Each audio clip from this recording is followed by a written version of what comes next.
Okay. Are we on? Okay. I think we are recording. All right. Hi, Riverside students. This is Jim and Olga.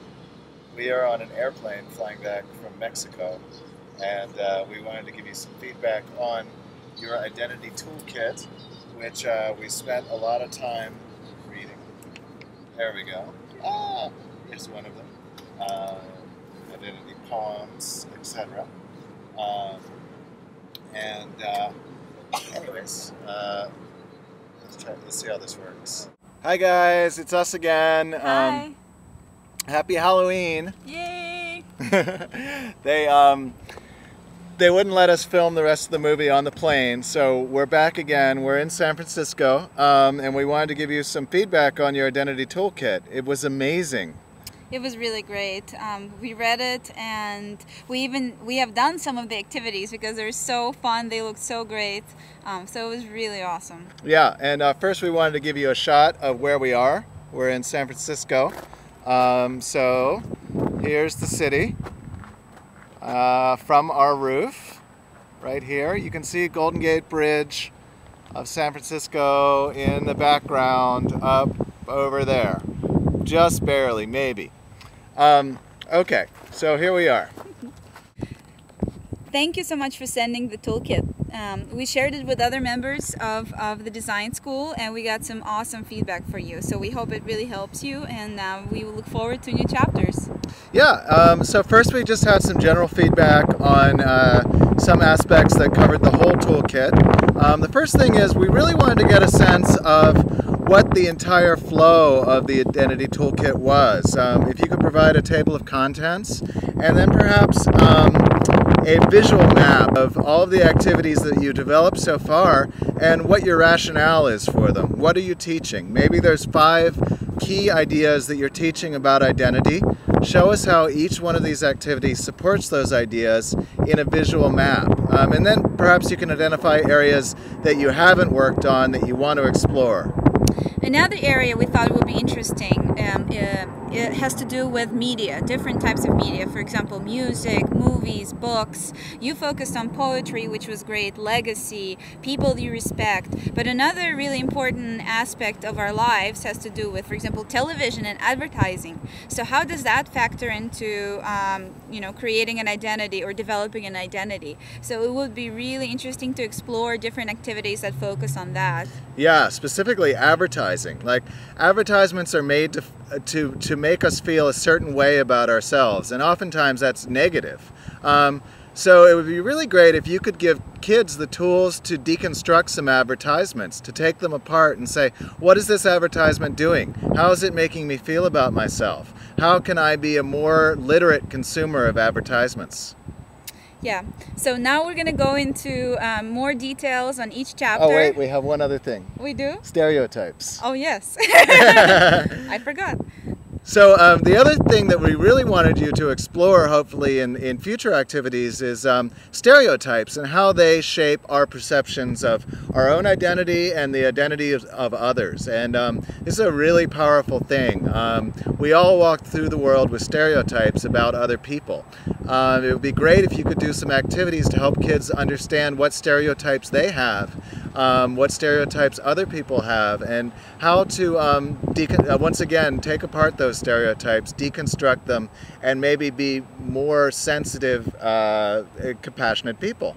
And you sort of touched upon that already with your 10 keywords. So when someone identifies 10 keywords that represent them and then asks other people what they think of them, and then you try to find an overlap. So that's sort of the beginning of that exploration, but I will tell you more about it. Hi, so we'll begin with looking at the introspective letter, step 1, discovering yourself. Really amazing job. Once again, the quality of writing that you have produced is really amazing. Really love the idea of looking at oneself and writing a letter. Really great. One question I had to do with the mind map. So you're having students think of 4 different categories: physical, emotional, cognitive, and so on, and then create a mind map. Personally, it would have been really helpful to see an example, maybe a drawing or a table or a picture of what a mind map would look like before a student had to write the full letter. I love the examples of the letters and how different they are. So that was really helpful, really great. I can talk about that. Okay. So yeah, so we love the examples of the letters, and one thing we thought might be really cool is if you think about this activity in the format of an advice column, right? So you supply a series of sample letters with kids that are wrestling with ideas, problems with their identity, or challenges that they're facing, and then students in the classroom can write responses, advice column essentially, responses to these letters, sort of like a Dear Abby column that we have in the States. And so we did an example.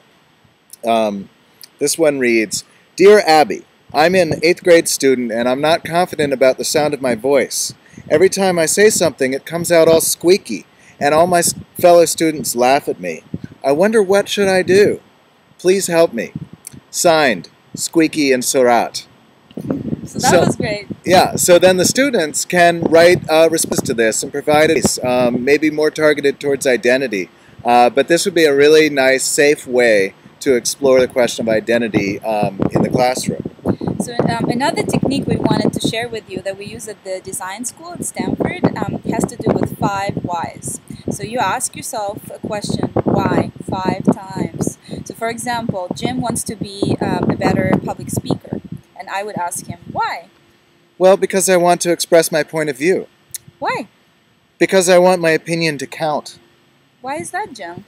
Because if I express my opinion, I can find out if others have similar or different opinions. Why? Because I don't fully understand who I am unless I can express my opinions to others. Why? Because it's important to me to express who I am. So this is an example that you can use in your instructions in the introspective letter for students to think about why do you want to change when you enter 8th grade? Or why do you have problems finding friends? So just thinking and getting to the bottom of things is a great way to introspect. It's a great technique to use in any design task. So anyways, we loved this activity. Great job, and we hope to see more.